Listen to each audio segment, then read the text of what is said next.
Hey guys, how we doing? It's been a couple weeks since I posted a video.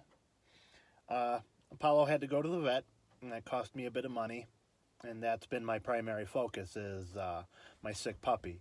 He's okay now, we're good. He just got a little, I think it was maybe food poisoning or something, because he does eat stuff, which we've been diligently working with him, but he's a very stubborn dog. German Shepherds are German Shepherds. Anyway, I'm here in the 82 ElCamino to show you the next project here for the channel. Sure, a lot of you are looking forward to this one. There's not many of these cars left.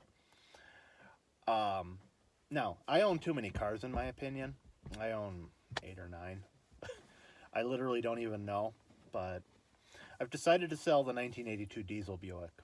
Honestly, I don't really enjoy driving it all that much because I'm just more worried than anything about it breaking down on me and not being able to ever fix it if it breaks down. Believe me, the parts are hard to find. So I've lowered the price down, and that car is going, and I decided to keep the ElCamino instead. It was either the ElCamino or the diesel Buick was getting sold. And I decided to sell the diesel Buick because the ElCamino parts are a lot easier to find for. So here, let me show you. Let's take a look at what we're working with here and what my plans for this vehicle are. First, we'll start off with the interior here. It's got the nice gauges, and it's got the voltage, the oil pressure, temperature, all that. This is a pretty nice gauge. It's got the clock, which does keep accurate time. Has the nice Chevy wheel. Even has the nice inlay. That's the only problem with the inlay right there. It's pretty unusual to find this inlay still. Usually it completely cracks up and falls apart, but it's all right on this one. It's got the nice horn button and everything. All the chrome is still on the blinker stock. This is a manual windows, manual lock car. As you can see here, the door panels are all in pretty nice shape. The seating is in phenomenal condition, and it is still very, very soft and comfortable. Dashboard's good, no cracking.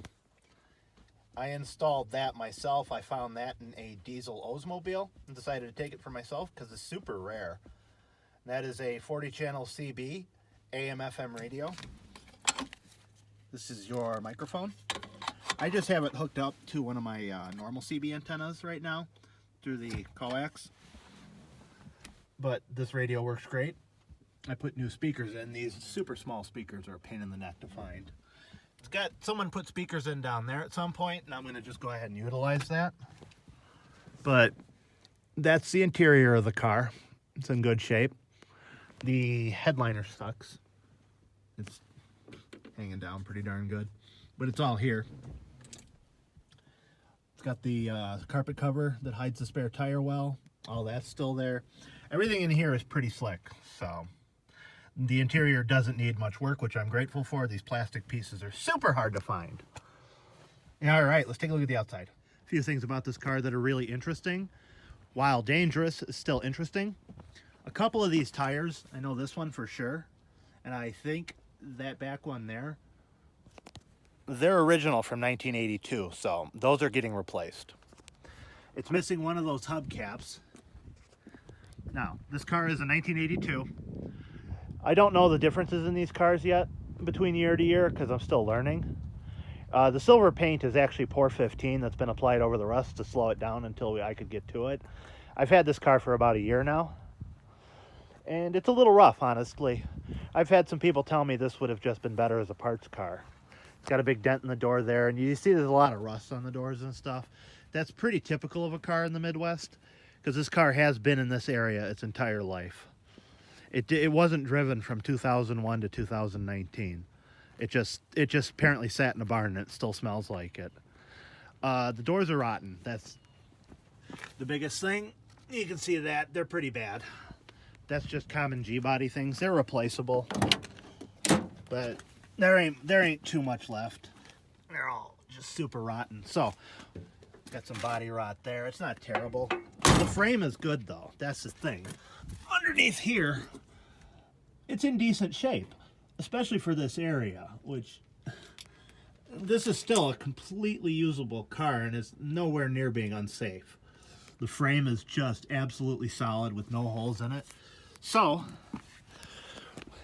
what my plan for this car is going to be, I'm just going to make it a nice driver, honestly.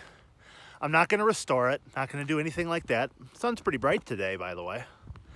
Not going to do anything like that. Basically what I'm going to do is me and my buddy Zach are going to try and nicen up the paint a little bit. Going to clean up the glass a little better. Going to deal with some of the rust spots as best as we can. But honestly, you don't see Chevy ElCaminos anymore that are survivors. It's so rare to see one that's just literally just surviving. It's still here. It's never been restored. It's still got the original engine. Most people restore these cars. That's the thing. And then it's like, oh, they're a super nice example of what they were, but you don't see survivors anymore. Just original condition, still driving around, doing what ElCaminos do, just being a car, not a restored showpiece. So that's my plan for this car. I've already got the brand new tires for it. I've got parts. I've already got a bunch of parts in the back. There's a whole bunch of work I'm gonna do. Gonna replace the lost hood emblem. Gonna clean up some of the chrome. The bumpers are beautiful. Everything works too. Like I said, this car is just in such phenomenal condition that, I mean, look at this interior. Just get a good outside look. The seats aren't tore up. The belts aren't ripped up. The carpet is clean. Look at that. It needs a detail, yeah, but that's not high mileage abused carpeting. Not on a car that's 40 years old almost. It's got the old Rusty Jones logo. Obviously, Rusty Jones didn't work so hot. The tailgate works. Got the original spare tire here, which is the original 82 tire. But yeah, that's going to be our next project here on the channel, is getting this back to being a nice driving car. So feel free to stay tuned, like, share, and subscribe. And if you have any pointers on restoring this car, places I can find parts, things I should do to it, feel free to leave a comment down below. Take care, guys. We'll be seeing you more soon. Another thing that makes this car actually pretty interesting is it's a V6. Don't want to get a copyright. Wow, that's a long buzzer. Give her a little rev. There she goes. Yeah, that's something interesting about this car I thought I should mention, actually. This has a 229 Chevy V6 in it. Not the 305. Not the... Now, 225 translates to 3.8 liters. It's not the Buick 3.8. It's a Chevy 3.8. It's basically a 305 with 2 cylinders cut off, which that's really unusual that it has the V6. So I plan to fix it, just use it until it's wore out. The car supposedly only has 28,000 miles on it, which honestly I believe, because if you look at this sticker here, it says 12/12/01, and the mileage that it was due next at was literally like 30,000. Well, it's only got 28 on it right now. And there's no way that turned over. So, that was the condition this car is in. But, ugh, clunk. The carburetor needs work. That is a for sure thing. It's a good driving car. Transmission shifts good. Engine's quiet. It runs good. Somebody had put money into this car at some point. I have seen it has new brake lines. It has a new exhaust system. Somebody redid the bearings and the rotors on the front. And a few other things are all brand new. The steering gear, it needs an alignment. I have put new steering parts on. But I think this is going to be a fun project. And I think it'll be cool to have one of these with the V6 in it. Most of these were a V8 equipped car. I've personally never seen a V6. I was very surprised. Like I said, this isn't the Buick one. The Buick engine is called the 231 with the 2-barrel carburetor. I hate the 231. You couldn't give me a 231. That original carbureted Buick V6, that 3.8, that engine is just garbage. I don't know if the 229 is any better, but we're going to find out.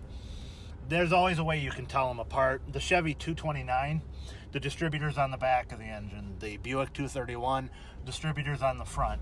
Just a little fact for you to remember when you're looking at these old G-bodies or any car of that era.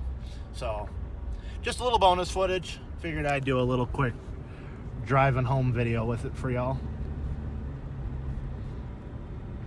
You can see the steering's a little loose. Could probably use a rag joint, but it's not bad. Definitely needs new tires. These tires are just... All right, guys. Catch you soon.